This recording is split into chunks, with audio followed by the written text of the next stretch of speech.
படம் வந்து 100% விஜய்க்கு வந்து திருப்தி இல்லை அப்படின்ற ஒரு தகவல் இருக்குது. ஏஜிஎஸ் தரப்பு வந்து அப்செட்டில் இருக்குது. கட்சி மாநாடு நடத்துகிற இதனால அவர் வந்து அதை முழுமையாக வந்து தவிர்த்துட்டார். கட்சி பேர் இப்படி என்ன பேர் இருக்கணும், கட்சி கொடி வந்து என்ன கலரில் இருக்கணும் அப்படின்னு அவர் தான் நிர்ணயித்து கொடுத்தாரு, முடிவு பண்ணி கொடுத்தாருன்ற மாதிரி ஒரு ஜோசியர், கடலூரில் ஒரு ஜோசியர் இருக்காராம். அவர் வந்து இப்போ சொன்னதாகும். இப்போ மாநாடு தேதியை கூட அவர் தான் முடிவு பண்ணி முதல்ல சொல்லியிருக்கிறாரு. கங்குவா வந்து குழந்தை, இப்போ தான் பிறந்த குழந்தை. அதனால் ரஜினி சார் வந்து வேட்டையன் வந்து 10ஆம் தேதி வருது, நம்ம வந்து வேட்டையனுக்கு வழி விட்டுருவோம். கங்குவான்ற குழந்தைய வந்து நம்ம அப்புறம்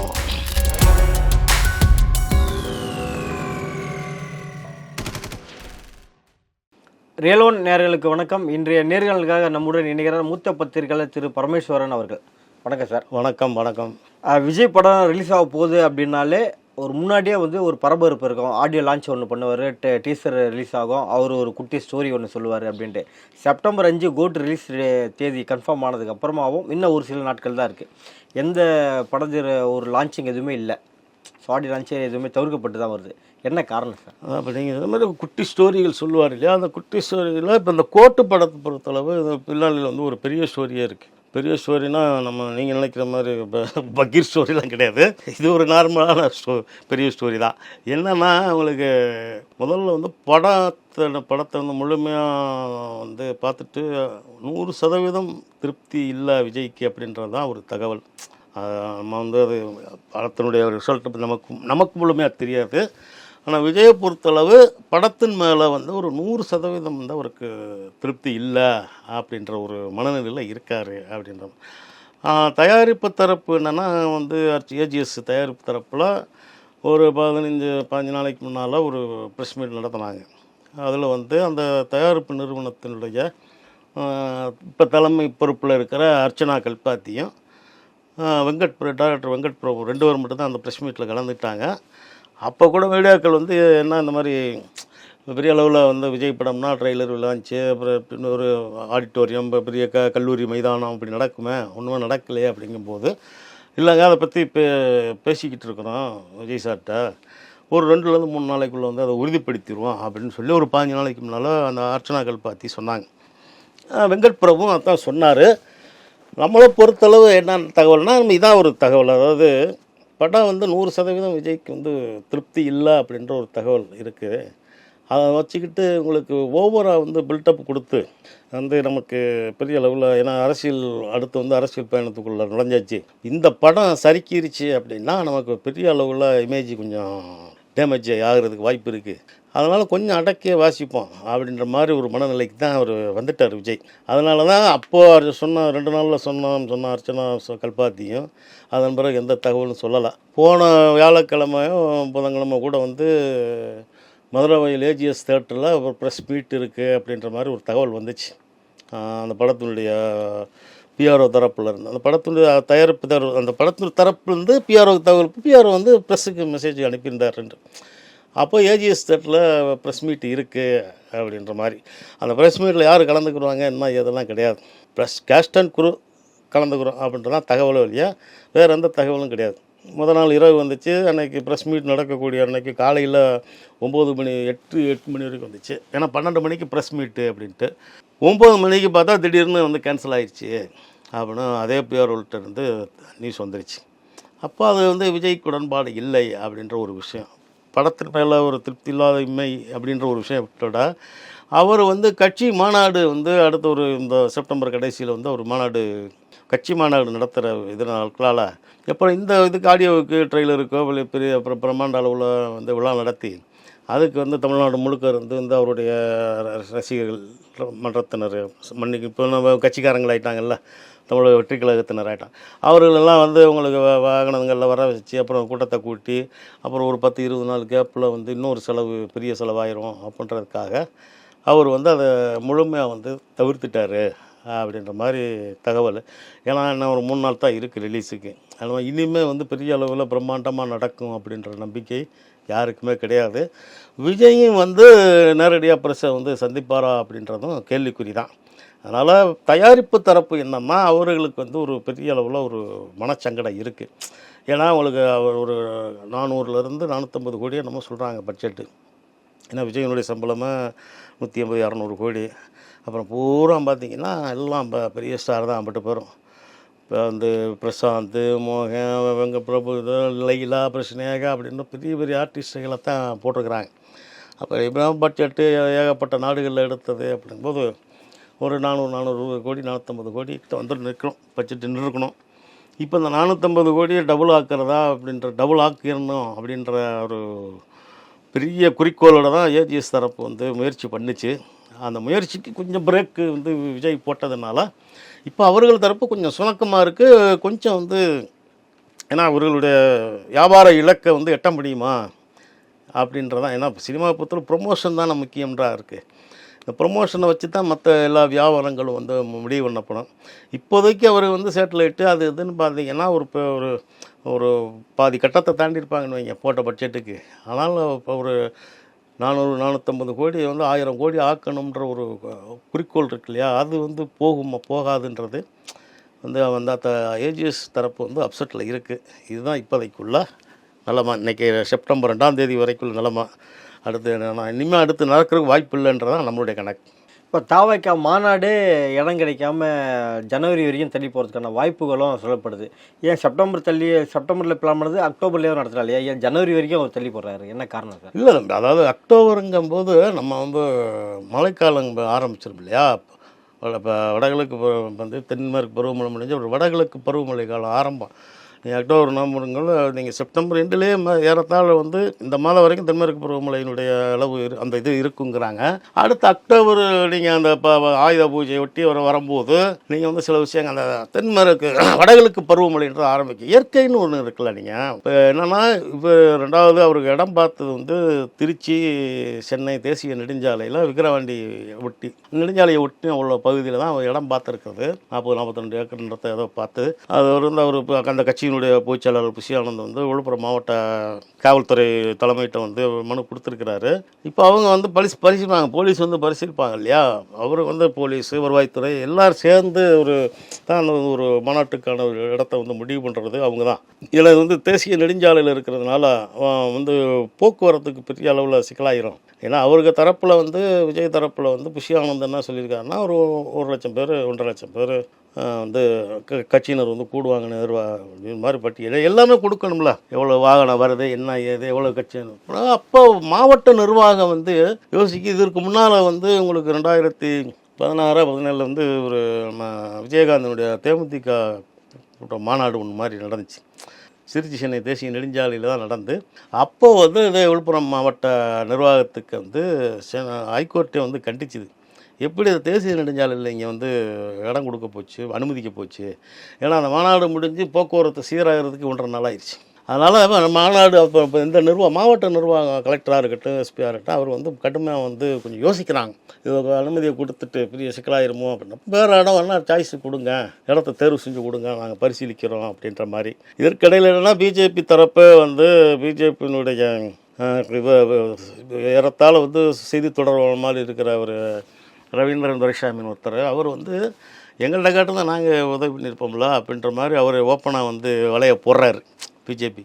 விஜய்க்கு என்னென்னா அந்த தாடி இந்த ஆட்டைக்கு நான் வரலப்பா, இன்னும் ஆளை விடுங்கடா அப்படின்ற மாதிரி அவர் விஜய் வந்து ஒரு எஸ்கேப் ஆகிட்டார். இப்போது வந்து மாநாடு இப்போ தேதி இப்போ போச்சுன்னு ஒரு 20 நாளைக்குள்ளே ஏற்பாடுகள் பண்ணுறது சாதாரணம் கிடையாது இல்லையா மாநாட்டுக்கு. அதனால் இப்போ வேறு இடம் பார்க்குறதா இல்லை தள்ளி போடுறதா அப்படின்ற மாதிரி ஒரு குழப்பத்தில் இருக்குது. இதற்கிடையில் என்னென்னா உங்களுக்கு அவருடைய கட்சியை சேர்ந்த முக்கியமான ஆட்களை கடலூரில் வந்து ஒரு ஜோசியரை போய் பார்த்துருக்குறாங்க. ஏன்னா அவர் தான் வந்து கட்சி பேர் கொடி இல்லாமல் வெடி வச்சதா ஒரு தகவல் சொல்கிறாங்க. கட்சி பேர் இப்படி என்ன பேர் இருக்கணும், கட்சி கொடி வந்து என்ன கலரில் இருக்கணும் அப்படின்னா அவர் தான் நிர்ணயித்து கொடுத்தாரு, முடிவு பண்ணி கொடுத்தாருன்ற மாதிரி ஒரு ஜோசியர் கடலூரில் ஒரு ஜோசியர் இருக்காராம். அவர் வந்து சொன்னதாக இப்போ மாநாடு தேதியை கூட அவர் தான் முடிவு பண்ணி முதல்ல சொல்லியிருக்கிறாரு. இப்போ அவர் அந்த ஜோசியக்காரருக்கு வந்து தெரியுமா தெரியாதான் நமக்கு தெரியாதுல்ல. ஏன்னா வந்து அதாவது ஒரு தேசிய நெடுஞ்சாலையில் போக்குவரத்து சிக்கல் இருக்குன்னு ஜோசியத்துக்கு தெரியாது, ஜாதகத்துக்கு தெரியாது, அது மனிதர்களுக்கு தானே தெரியும். ஜோசியம் வந்து ஞான திருஷ்டியிலலாம் பார்க்க முடியாது. டிராஃபிக் நெருக்கடி ஏற்படுறத வந்து ஜோசியத்தினுடைய ஞான திருஷ்டியிலலாம் வந்து அவனுடைய ஞான திருஷ்டிக்கெலாம் தெரியாதுல்ல, யாருடைய ஞான திருஷ்டிக்குமே தெரியாது. இப்போ என்னன்னா அந்த தமிழக வெற்றி கழகத்தினுடைய முன்னணி ஆட்களே போய் அந்த ஜோசியர்கிட்ட போய் இதுக்கு ஏதாவது பரிகாரம் தேதி இருக்கா அப்படின்ற மாதிரி போய் கேட்டதாக அவர் சொல்கிறாங்க. அந்த கொடுமையை பாருங்கள். அதாவது பாவத்துக்கு பரிகாரம் வந்து செய்கிறதுக்கு பாவத்துக்கு பரிகாரம் சொல்லுவாங்க. இல்லை வந்து வீட்டில் ஒரு நல்ல காரியம் நடக்கணும்னா அதுக்கு இந்த மாதிரி பரிகார பூஜை பண்ணு அப்படின்ற மாதிரி நம்ம கேள்விப்பட்டிருக்கோம். சாதாரண சோசிக்காரன் சொல்லுவான், அது ஒரு பரிகார பூஜை பண்ணு அப்படிமா.